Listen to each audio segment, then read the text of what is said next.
Welcome to Southaven Business Beat. Business and community leaders talk with us to provide invaluable resources to aid the business community. Southaven Business Beat is sponsored by the DeSoto Arts Institute. At DeSoto Arts Institute, something beautiful is happening, and we want you to be a part of it.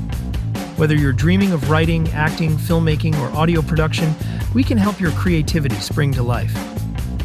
From hands-on film programs to a fully equipped film and recording studio, DAI is where passion meets purpose. Join our community of artists, learn from industry pros, and make a difference through the power of art. Visit DeSotoArtsInstitute.com today and start creating your masterpiece. Here is our host, Kristen Engelke.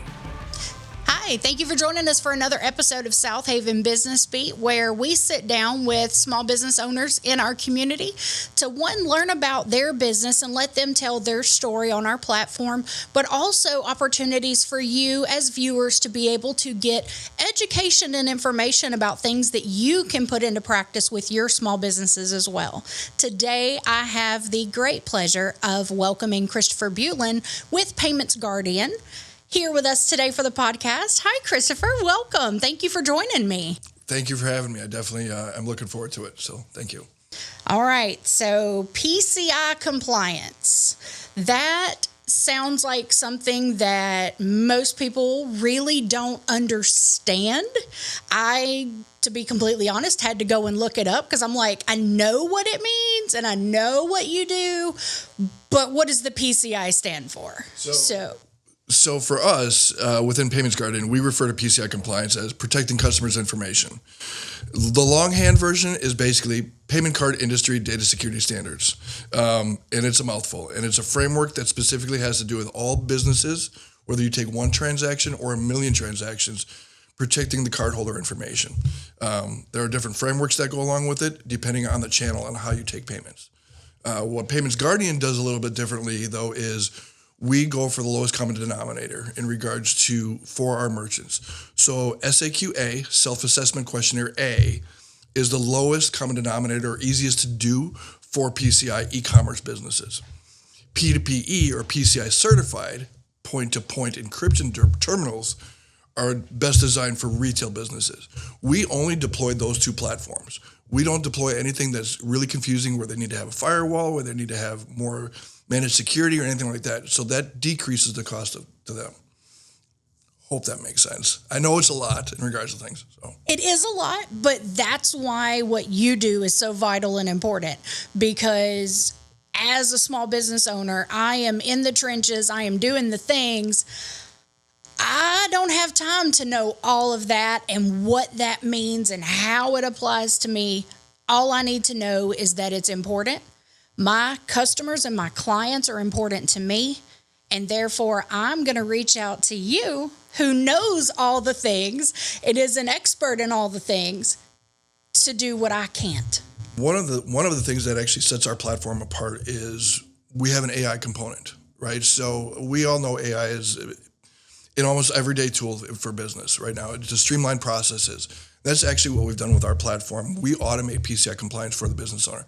So it's literally one push of a button, and it takes care of all the security for them for their e-commerce. Defends against websites, defends against the cyber attack, things like that. So, well, I want to touch base just a minute on you yourself, because I've known you for several years now, and I am blown away with just your level of knowledge and understanding of this. It goes beyond just being a job. I need you to toot your own horn for a minute because I know you've won awards. I know that there's a lot that you've put into this. Yeah, so for the past 5 years, it started 5 years ago. I've been in the payments industry for 20 years. I've got a love-hate relationship for it. I love how we can change it. I love how we can help small businesses out.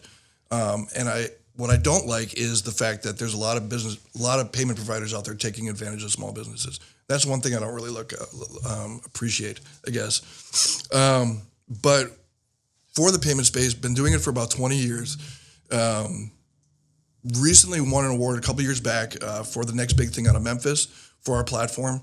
And then a couple of years later, in 22, we won third place in a pitch competition, again, amongst our peers. So they saw the initial phases of our AI platform. They liked it, they voted, and we got third place amongst our peers, which was a really cool thing to do. But I love the payments industry. I really do. There's so much that we can do with it by helping business owners understand their fees, where they're coming from. I'm a facts person, so I try to portray the facts. These are the facts of the industry. If you don't like it, that's fine, but these are the facts of how the industry operates. Sorry, I don't know what else to say. No, you're good. You're totally good. I love the fact that you do have the passion for it and you're the numbers guy, because I'm not a numbers guy at all. But you are able to use your 20 years in the industry and also now bringing in AI, which a lot of people, it's like, oh, AI is taking over the world. But okay, so use it to your benefit. Make what you do easier, make what you do more efficient, and you're going into the next generation. You're taking it to a whole nother level. And I love the fact that you have a passion for educating people on it, not just here's a client, I'm going to do the job, see you later. Because you want them to understand why it's important, what it is, and then you take the hard work out of it because you're like, I'm going to make sure that you're compliant. I'm going to make sure that you don't get those penalties and fees and all that. Our initial launch was under a company called Cyberpayments. It was an alpha version where we were selling hardware. Hardware does not scale at quantity. And so we needed to go a software direction. And so that's why we came up with different partnerships to create more of the AI platform. People use AI every day as it is. If they're using voice to text, if they're using an iPhone, if they're using an Android phone, it's already on their phone. They're already using it. So it's nothing to be afraid of. And we believe that you have to learn to adopt it and use it. Otherwise, it will pass you by in regards to things. But the compliance component isn't the only thing that we focus on. We do also merchant services. So we're a payments company that has taken the cybersecurity side and bundled it together with our platform. Merchants, if they were to outsource this, they're going to pay $100 to $300 a month for a cybersecurity company to come in, install a firewall, do all the managed security for them, and they don't need that with our platform. So we've really tried to simplify things for them. So I did some research before coming in here because you're a facts guy. So I've got to show up with, my game face on. And so I was looking into just like nationwide percentages and stuff. The number of small businesses that either don't know what PCI compliance is or don't have any clue of how to come about being within compliance. It was in the ballpark of 80% of small business owners nationwide. So what you do is needed. It's vital. It's underserved. Well, and the big reason it's underserved is PCI compliance came into the payments industry 20 years ago. However, nobody, and I mean us involved in the payment space, nobody was really educated on what it was, what we're supposed to do with it, and how to handle it. And a lot of reps were just told to tell the merchant, check the box, yes, and just so you can pass. However, checking a box doesn't make you compliant, and that's one of my issues that I have with PCI. Check the box doesn't prove anything. And so even with the back end of our company, the name of the headquarters is called Proven PCI. We want to prove that you're in compliance. Compliance is an ongoing process. It is not static. It doesn't mean you check a box, you do it once, and you're done. It's not how PCI works. That's why our platform is so much different. So break it down for somebody like me. I don't understand the PCI. I don't understand what is the others, the MIC. So MIA is the name of the platform. MIA, thank you. I was close. And it's not missing in action. It's pronounced Maya. We call her Maya. Maya is a merchant intelligence assistant. It is the name of our AI platform that's assisting merchants in getting compliant.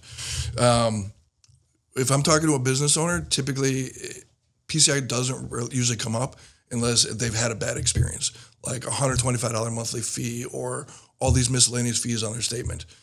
So when it does come up, well, a lot of times what they say is, I don't want to pay this fee. Like, I get that. I totally understand that. However, you still need to get compliant. And instead of checking a box, our platform kicks it off for you. PCI is just protecting your biggest asset, which is your customers.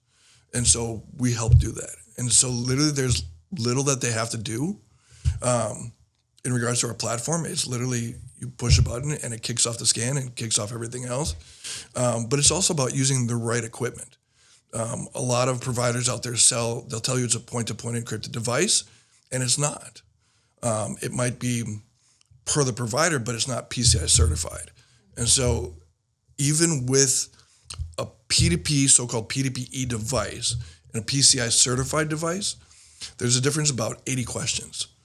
And that's a lot. So we reduce it down to about 20-some questions as opposed to about 100. So that's our biggest thing is we want to make sure we're deploying the right products and the right services. And I think that is a huge thing that a lot of small businesses are really going to jump on board with, having this platform for you to be able to tell this and educate people about it, that beyond, yes, you're taking care of your customers, you're making sure that their information is safe and secure for them to shop with you. You're also doing it in a way that keeps more dollars in the business owner's pockets. And at the end of the day, it is a business, and every dollar matters, especially to the small business owners. And people don't realize it. They think, oh, the big box stores rule the world, and they don't. What drives our economy is the small business. And for 80% of them to not have a clue that they're not in compliance, that their customers are at risk. Well, I think a lot of it has to do with the fact that PCI is not federally regulated. It is per the card brand. So every time a merchant signs their contract, which most merchants don't read their contracts, when they're signing up with a provider, I don't know if you're signing up with PayPal, Stripe, Square, anybody out there, Toast, when you sign the merchant agreement, in the terms and conditions, it says that you're going to abide by the PCI requirements. But nobody reads that, and then they get shocked when they get charged with something. So it's about knowing your contract, knowing who's certified, asking the right questions. They're a vendor of yours. You need to ask them. You need to interview them, so to speak. Well, coming up next, I want to kind of transition into what are some common mistakes and things that people make in their not knowing and stuff like that. But we want to take a quick break because we have to go and thank our sponsors of the Southaven Business Beat, because we couldn't do what we do and we couldn't be sitting here right now without those that support us. So give us just a few minutes. We'll be right back. Staying ahead in a world driven by technology is key. At Wisdom Integrators, we simplify tech solutions for your business. We specialize in customizing audio, video, and IT services tailored to your needs. At Wisdom Integrators, we don't just solve problems, we create opportunities. Wisdom Integrators, connecting your world, solving your problems. Make your next event unforgettable with the Follow app. Connect instantly, stay organized, and never miss an opportunity. Ditch the business cards. Go digital with the Follow app. Network effectively, exchange contacts seamlessly, and grow your business. The Follow app, transforming the way professionals connect at events. Now back to Southaven Business Beat and host Kristen Engelke. Hey guys, welcome back to Southaven Business Beat. I'm Kristen Engelke, and if you're just tuning in, I am sitting down with Christopher Bulin of Payments Guardian, and we're talking about all things PCI compliance and how you can protect your customers' information. And so we've talked about what PCI is, we've talked about all the technical things that I, as a layperson, do not understand, but trust somebody who is an expert to navigate for me. Now I need to know, and they need to know, what are we doing wrong? You said you had 3-ish things that people don't get right or don't realize they're doing wrong.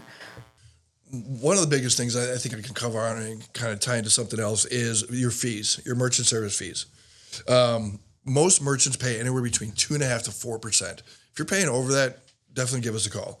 But overall, you have an effective rate, including your PCI fees, things like that. But there's ways that you can offset that. And there's different programs out there that you can do to offset that. So that's one thing. They're called surcharging programs, cash discounting, convenience fees. We've got a blog of them on our website, the difference of them. But you need to know the rules in regards to those programs, because if you just go into your business and add a surcharge or a discount or whatever to your invoice or whatever without filing that with the acquirer or the processor, you can get fined for that. So if you do it inaccurately, you can get fined. Visa has been known to send out secret shoppers.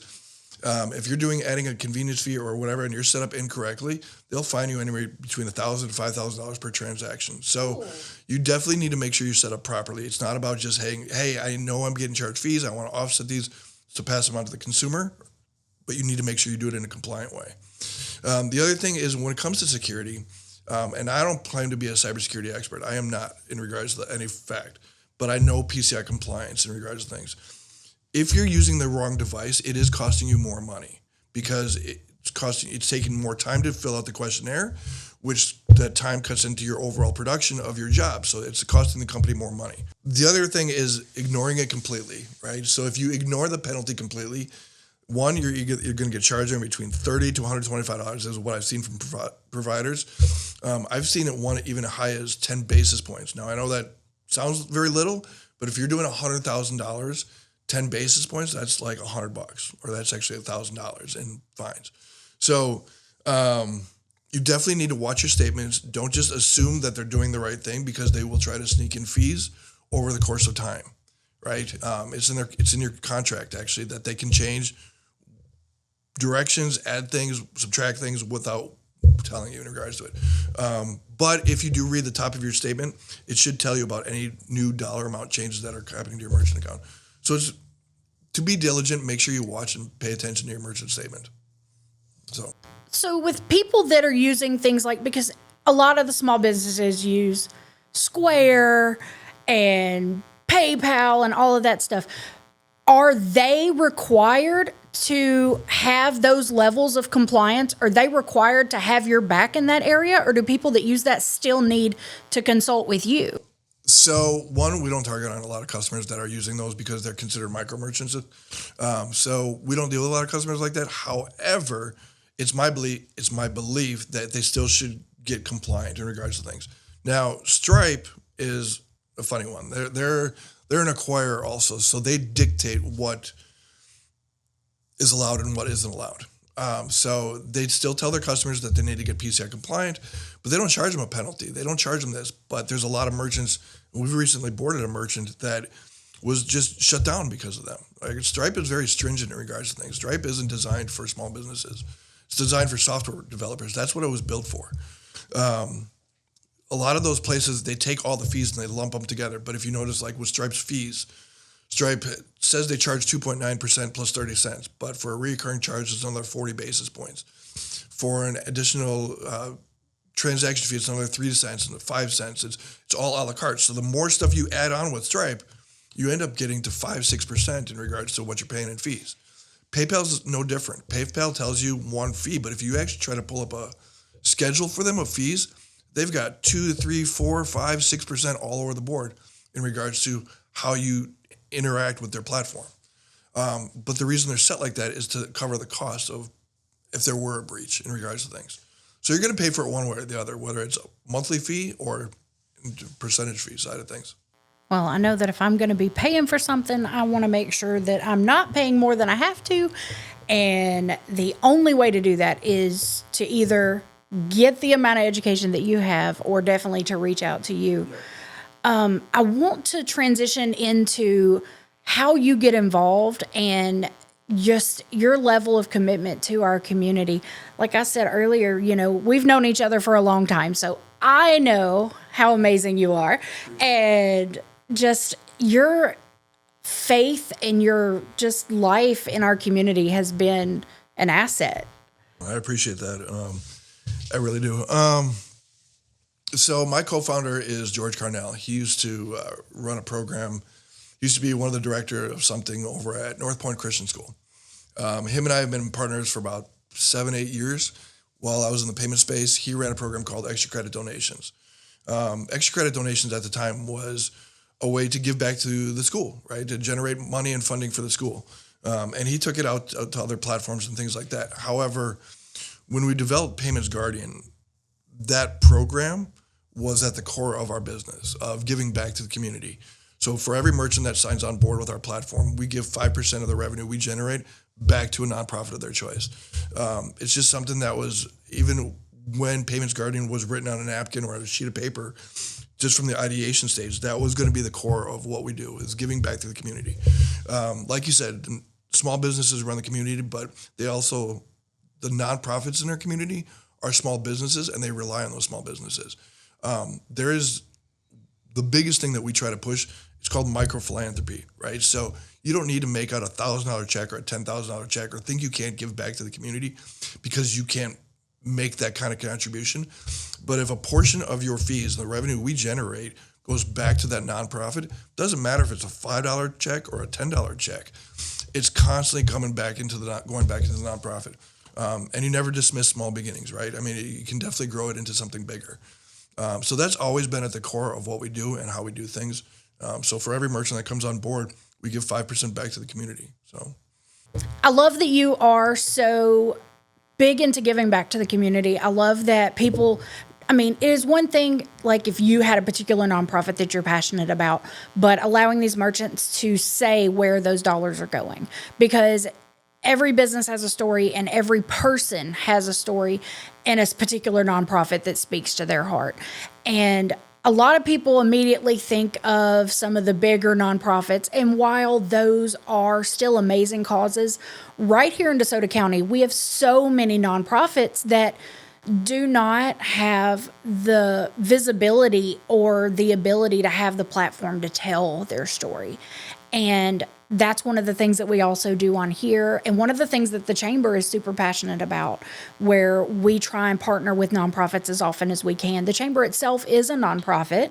We are a member-based organization, but everybody thinks that we're like an arm of the city, and we're not. We're our own little entity. And we even have started our own 501c3, a foundation underneath the Chamber, because we want to be able to give back to those small businesses and help them to be able to create future leaders, to educate their employees on how to be better at what they do. So our Leadership Academy is just getting started, and we just graduated our first group from that. And that's one of those things. It's like, if you focus on the locals, if you focus on the people, then everything else just kind of falls into place on its own. And I love that we can represent businesses like you and be able to put you on our channel, on our, podcast to tell your story. But I need to also make sure I put in, we ask every guest that's on the podcast specifically what you have gained personally or professionally as being a part of the Chamber. Like, what sets us apart and gives you the value and the ROI even? I think for me, I've been part of organizations in the past, and plenty of them for networking, referral marketing, things like that. And a lot of those are great, but I think a lot of those are misrepresented. And in my personal opinion, I've gotten a bigger return from joining the Chamber at a fraction of the cost than I have with other organizations. And quite honestly, I was surprised by it just because I didn't think that I was going to get the return that I did. I've gotten referrals from the Chamber. I've gotten... plenty of referrals, plenty of business, ways to get new vendors, things like that from the Chamber. But it is a lot of what I was taught in previous organizations, right, about the visibility, right? You have to show up.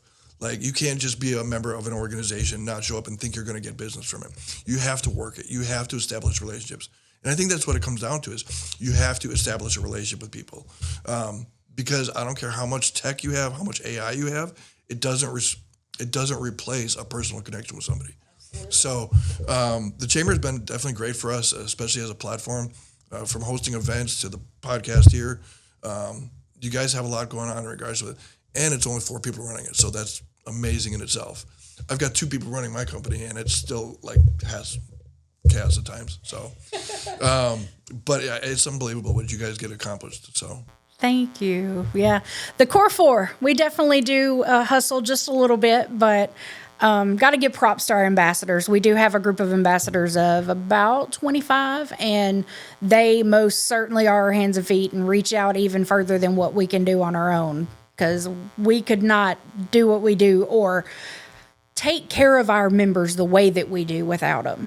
And I love that you said relationships, and because our tagline, our motto, and we preach it more than what it's just a motto. It's not. Relationships create commerce.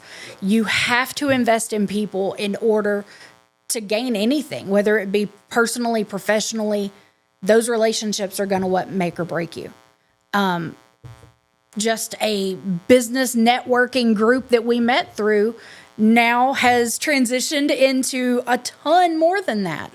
Beyond just, oh yeah, I can send you business. I know this, new business. No, we've sat and prayed over each other. We have built connections, and that relationship, I know I can trust sending somebody to you, regardless of what it is. So thank you for joining us. Thank you so much.